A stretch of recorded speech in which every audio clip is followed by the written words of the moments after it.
High, hello. আশা করি তোমরা সবাই খুব ভালো আছো, সুস্থ আছো। আমিও খুব ভালো আছি। চলে এসেছি নতুন একটা ভ্লগ নিয়ে। Welcome back to my channel Rakai vlog. আশা করি তোমরা কন্টেন্ট এবং থাম্বনেল দেখে বুঝেই গেছো।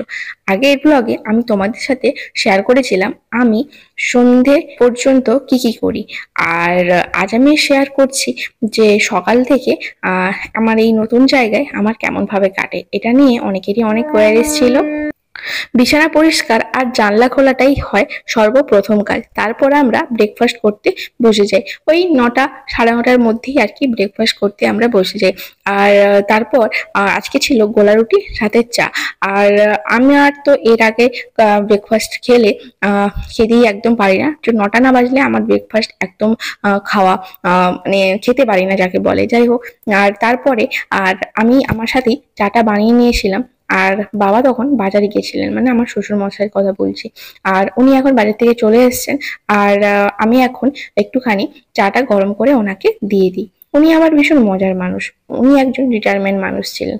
আর উনি আবার ওনার সময়টাকে খুব ভালোভাবে এখন স্পেন্ড করছে চোখের সামনে। এইসব দেখে আমার সত্যি কথা বলতে ভীষণ ভালো লাগছে।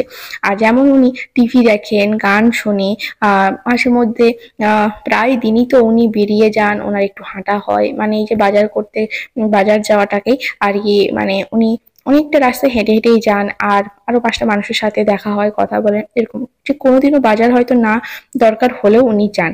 আর এখন উনি একটুখানি ঘরের কিছু জিনিস পরিষ্কার করছেন। এটাই ওনার কাজ। মানে উনি একটু বসে থাকতে পারেন না। তারপর আমি এখানে একটুখানি আনাজপত্র কেটে নিয়েছি আর আজ সকালে রান্নার জন্য। আর আজকে না আমার মা, মানে শাশুড়ি মা বাড়িতে নেই, উনি গেছেন একটুখানি ডাক্তার দেখাতে, সাথে বড়দি ভাইও গেছে।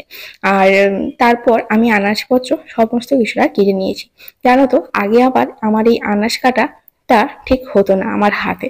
তো মা শুধু বলতো যে কিভাবে তুই শিখবি, কিভাবে করবি। আর সময়ের সাথে সাথে আমি এই সব জিনিসগুলো সত্যিই করে উঠতে পারছি। আর এইসবের জন্য আমার নিজের খুব ভালো লাগছে। আর এখানে আমি বাড়িতে পড়ে থাকা না পুদিনা পাতা অনেক দিন ধরে ছিল। গরমের সময় তখন পাইনি, বাট হ্যাঁ, এই বর্ষার শুরুতে আমি পেয়েছি, তাও আবার বাজার থেকে। আর তারপর আমি একটুখানি গাছ করবো বলে ভাবছি এগুলোকে একটুখানি জলে ডুবিয়ে রাখি, হয়তো শিকড় গজাবে।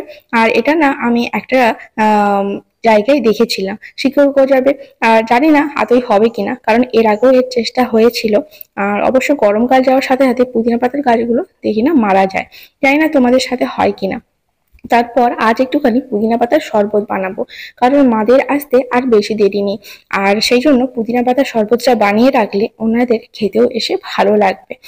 পুদিনা পাতা আবার খুব উপকারী। আর সত্যি কথা বলতে এই গরমকালে একটু ঠান্ডা ঠান্ডা যে কোনো জিনিসের শরবত খেতেই খুব ভালো লাগে। তবে এই পুদিনা পাতার শরবতটা আমি খুব ভয় ভয় করেই বানাচ্ছি, কারণ এর আগে আমি খুব কম বারে বানিয়েছি। আর তাও আবার আজ যেটা বানাচ্ছি বাড়িতে রাখা উপকরণ দিয়ে, না আছে সোডা, না আছে স্প্রাইট, বাড়িতে রাখা ওই ঠান্ডা জল দিয়েই আমি একটুখানি পুদিনা পাতার পাল্প করেই আর কি বানাচ্ছি।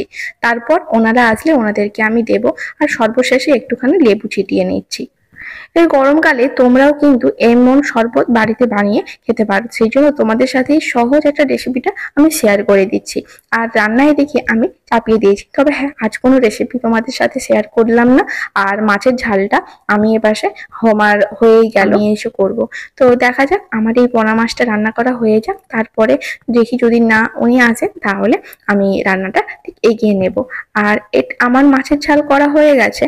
আর তারপরে এই মিক্সড ভেজটা আমি এবার বসিয়ে দেব। এই মিক্সড ভেজটা খেতে আবার খুব ভালো লাগে। তবে ছোটবেলায় এইসব তরকারি একদমই খেতে পারতাম না। আর তবে বড় হওয়ার সাথে সাথে যখন বুঝতে শিখলাম যে তরকারি খাওয়াটা কতটা উপকারী, তখনই না আমি খাওয়া শুরু করলাম। আর আমার শ্বশুরবাড়ির সবাইও আর একটু ভেজ রান্না খেতেই সব থেকে বেশি প্রেফার করে।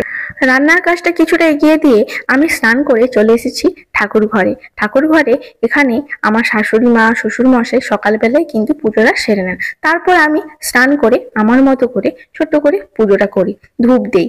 আর নিজের মনটা সত্যি কথা বলতে ভীষণ ভালো লাগে। আর জানো তো, অনেকেই আমাকে প্রশ্ন করে যে শ্বশুর বাড়িতে কেমন সময় কাটছে, কি করছিস।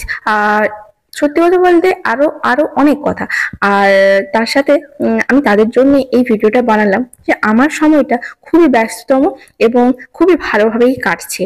আর কি বলবো, আমার না খুব বেশি মানুষের সমালোচনা, মানুষকে ছোট করা বা যাই হোক, আমার এইসব জিনিসগুলো না ঠিক ভালো লাগে না।